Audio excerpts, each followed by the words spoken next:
Traoré's Silent War. War 10 megaprojects that shake the West's empire in Africa.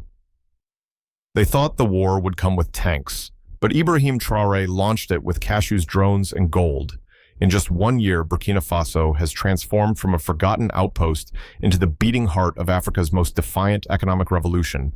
No IMF, no foreign command, no apologies. And it's not just one project. It's 10 mega projects, 10 battlefronts, one silent war. If you thought independence ended with a flag, you haven't seen what Traoré is building beneath it. Subscribe now, because what's coming next will rewrite not just Burkina's destiny, but Africa's future.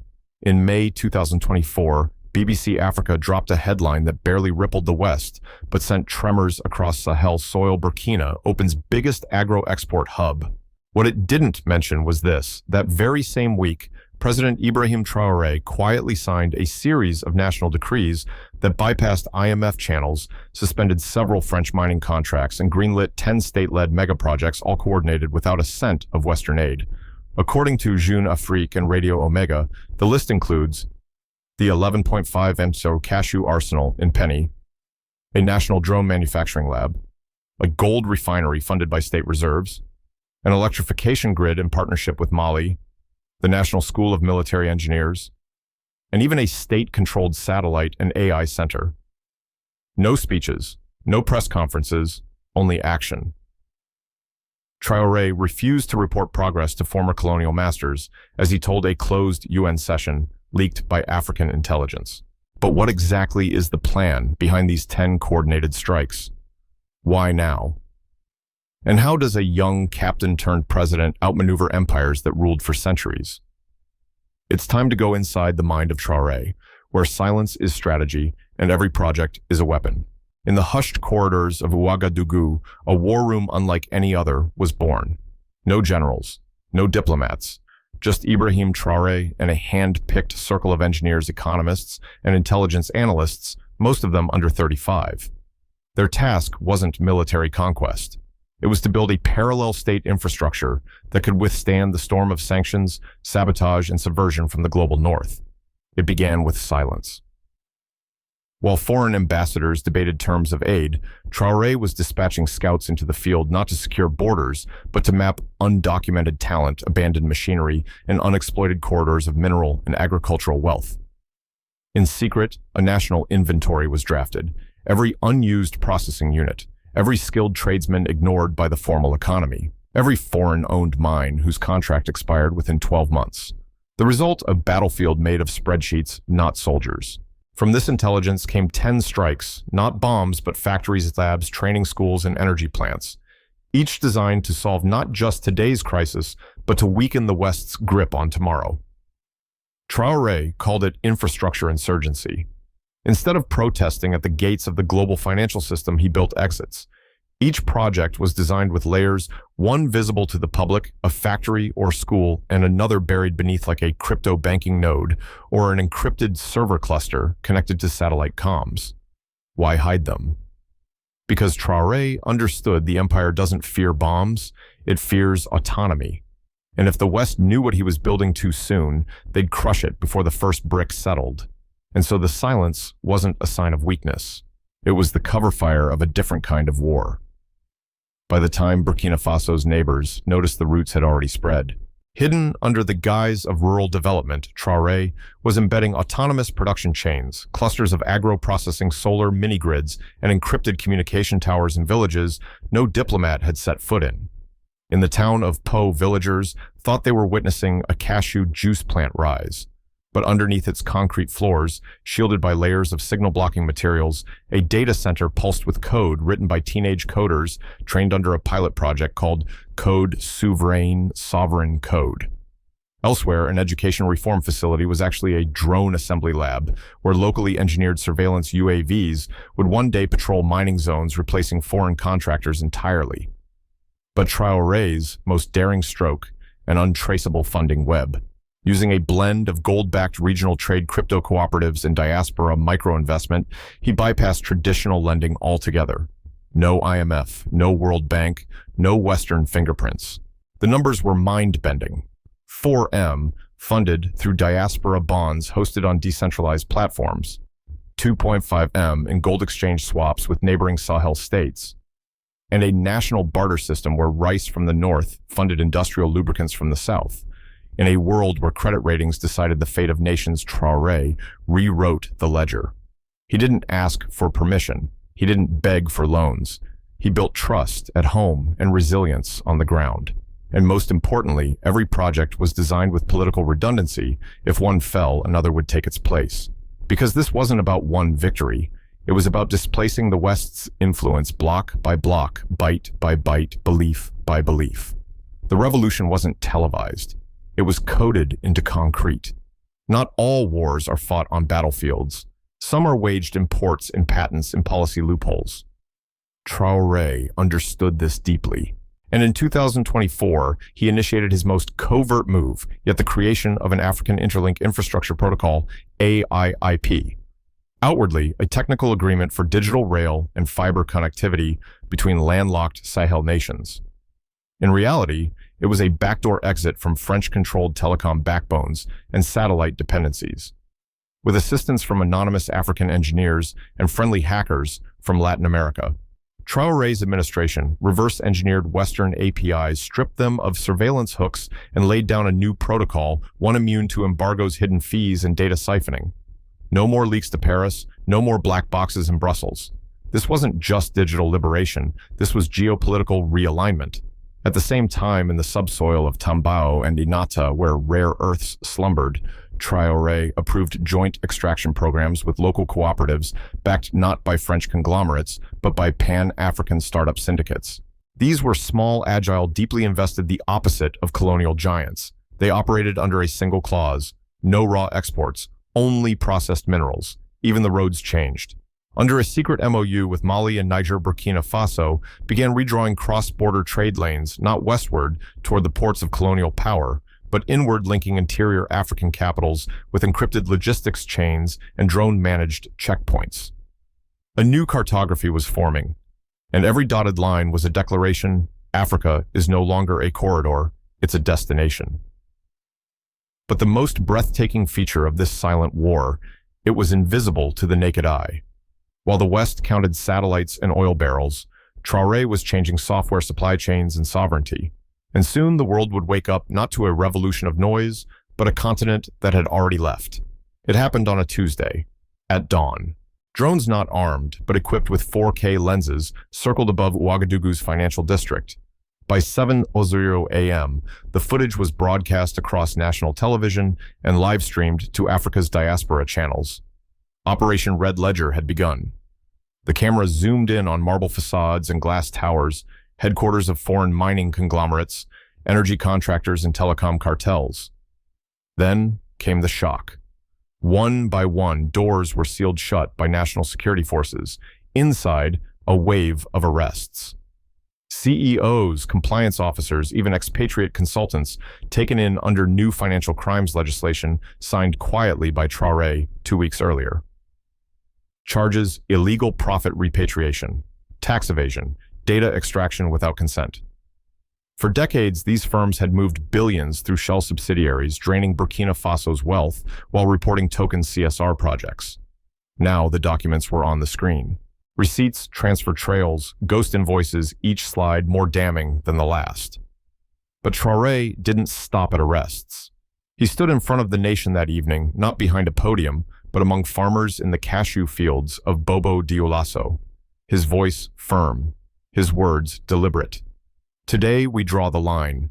From this soil we feed. From this gold we build. From this truth we govern. We are no one's plantation. The crowd didn't cheer. They roared. Across villages and cities, drums were struck. Women danced. Young men formed civic patrols to guard infrastructure sites. Intellectuals penned essays declaring this Africa's 21st century rupture. The local imam and the Christian bishop released a joint prayer: may justice flow like the white Volta. May we never again mistake silence for peace. That week, over 40 foreign contracts were suspended and 2 international banks were frozen from accessing national reserves. Burkina Faso was no longer negotiating. It was reclaiming. The retaliation came fast. Within 48 hours, the IMF issued a concerned advisory warning investors of macroeconomic instability in Burkina Faso. French and American ambassadors abruptly returned to their capitals for consultation. Western media ran headlines like Traoré's Gamble Revolution or Ruin. But Traoré anticipated this. At the Ministry of Telecommunications, a blackout was ordered not to silence the people, but to secure the airwaves. 2 hours later, the government launched Cora, a sovereign communications platform built in secret collaboration with African open-source engineers. All state broadcasts, government announcements, and educational media were redirected to Cora, untraceable, unfiltered, uncolonized. Meanwhile, the borders were sealed, but only selectively. Air traffic for NGOs and foreign aid consultants suspended. Trade routes for cashew juice, mango concentrate, and locally branded agricultural exports doubled. At the nation's largest gold refinery in Gawa, just inaugurated 2 months prior, the workers raised a new banner. This time the gold stays. From the Sahel down to the forest belts, youth brigades organized digital forums discussing laws, economic literacy, and local governance models. Professors recorded lectures explaining how nationalization doesn't mean isolation. Musicians remixed traditional griot chants with rap verses in praise of sovereignty. Traoré didn't have to speak again. The country was now speaking for itself. Then came the most symbolic blow. Burkina Faso formally withdrew from the CFA franc zone. The announcement stunned the West, but inside Africa, it sparked a ripple. Mali's prime minister tweeted, "Burkina rises, we rise." Guinea's president posted an image of Traoré with the caption, "Brotherhood in resistance." And across Senegal, students painted murals of a man with a cashew tree growing from his back roots in the earth, fists in the air. Traoré had ignited more than a rebellion. He had started a continental recalibration. And as Ouagadougou's skyline dimmed behind the reclaimed national grid, one phrase was whispered from village to capital: "If we can own our land, our crops, our voice, we can own our future."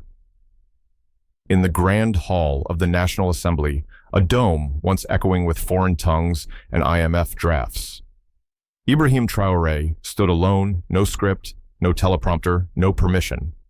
Before him, a tribunal of ministers, union leaders, student representatives, and farmers not appointed by foreign embassies, but elected from the soil.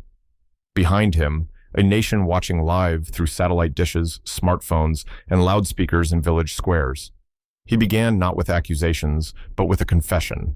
For decades, we traded freedom for funding. Every seed we planted, every contract we signed, carried the watermark of someone else's ambition. That ends today. Silence. Then murmurs. Then stillness. He raised a file. Inside classified documents obtained through weeks of covert surveillance and diplomatic leaks, evidence of regime steering, debt entrapment, and corporate sabotage. French consultancy groups manipulating environmental licenses. US-based NGOs funding social unrest under the guise of civil society training. West African financial envoys siphoning gold profits to offshore accounts in Luxembourg. Traoré didn't just accuse. He named names. He played recordings. He showed satellite feeds. And then he did what few dared. He turned the screen to the people and asked them directly, "What justice do you seek, vengeance or vision?" A pause. An elder woman, a cashew farmer from Koudougou, stepped forward. "We seek what was stolen, not just the money, but the dignity. Give us back our name." Traoré nodded. The tribunal passed an unprecedented resolution. Seizure of all corrupt assets tied to foreign interference, lifetime bans on any official found complicit, and the creation of a people's treasury, a national fund built from the recovered wealth dedicated to health education and rural industry. As the resolution passed with thunderous applause, Traoré looked up. This is not revenge. This is repair. That very night, Burkina Faso broadcast a national address, but this time there was no interpreter for foreign embassies, no simultaneous translation for Brussels, no delay for Washington. The message wasn't meant for them. It was for Africa. Ibrahim Traoré, flanked by farmers in dusty clothes and engineers in lab coats, looked into the camera.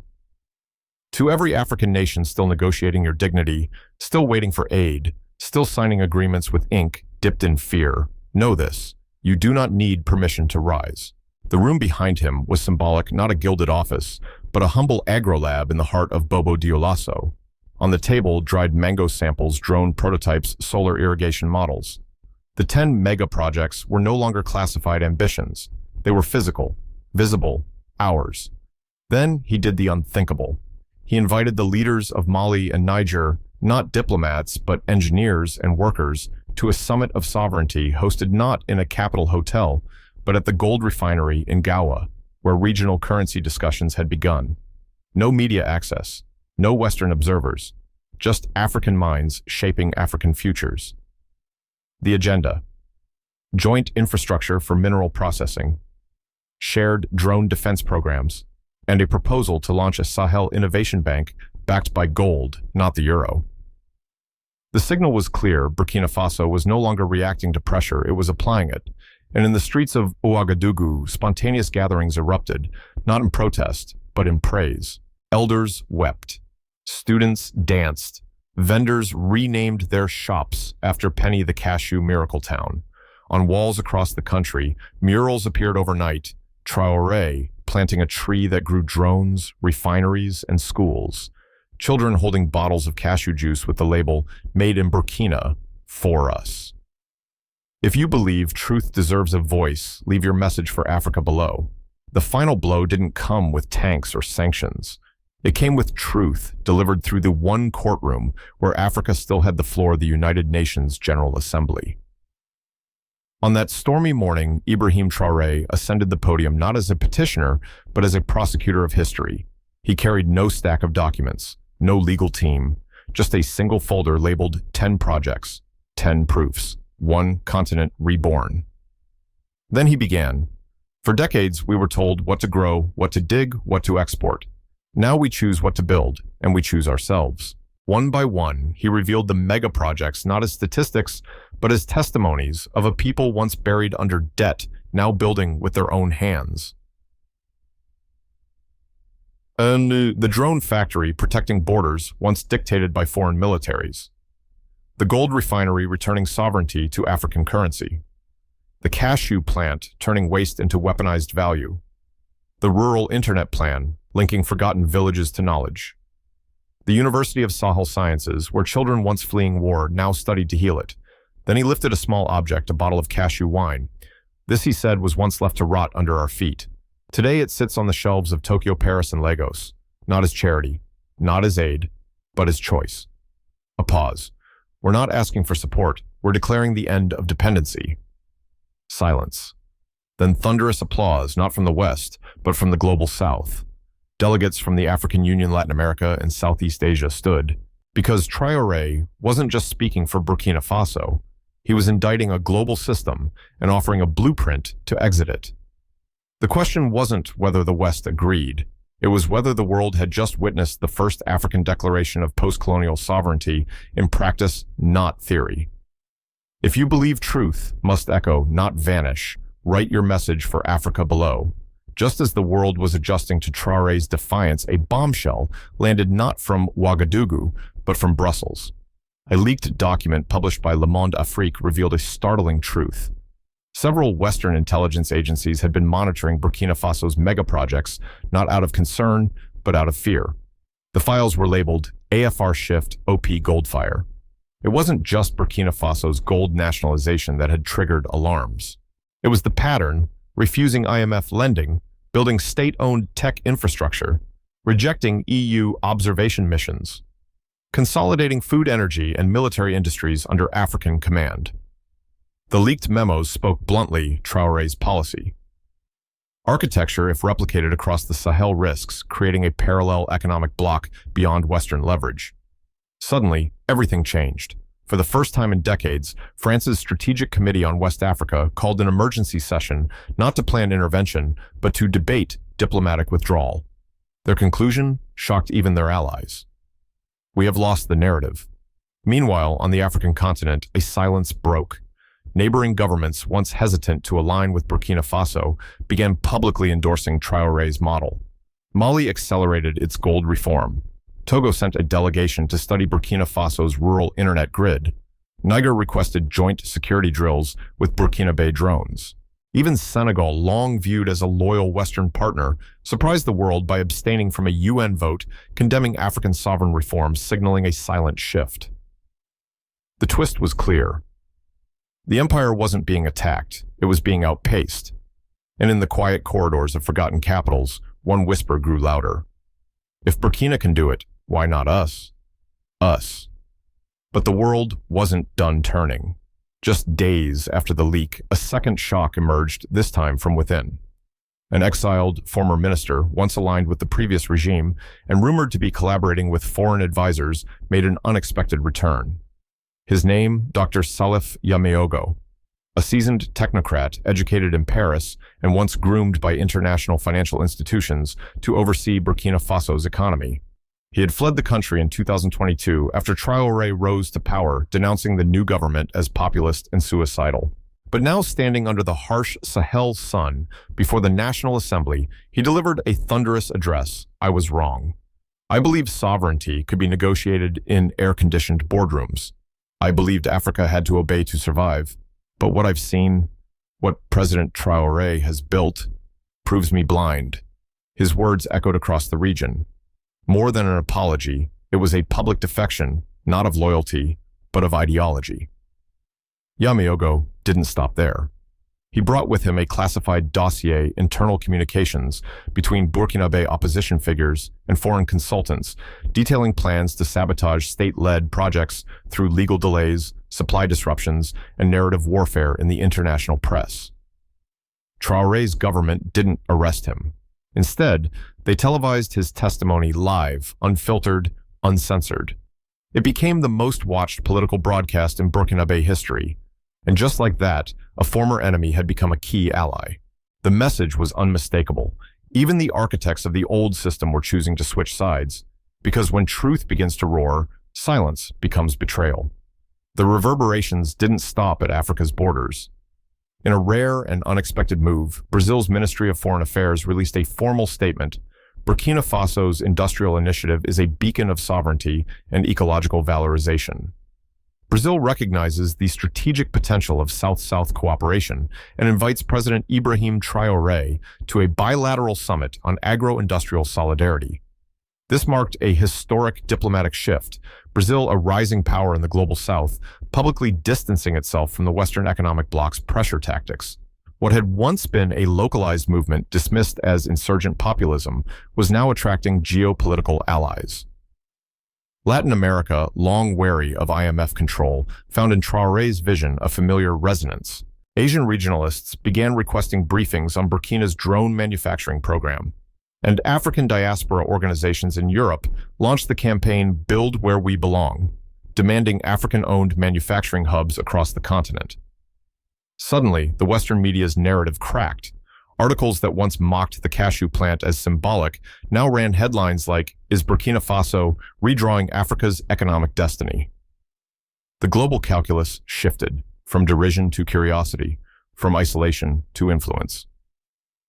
And President Traoré, he remained eerily silent. No gloating press tours, no flamboyant declarations, just one image circulated from his office.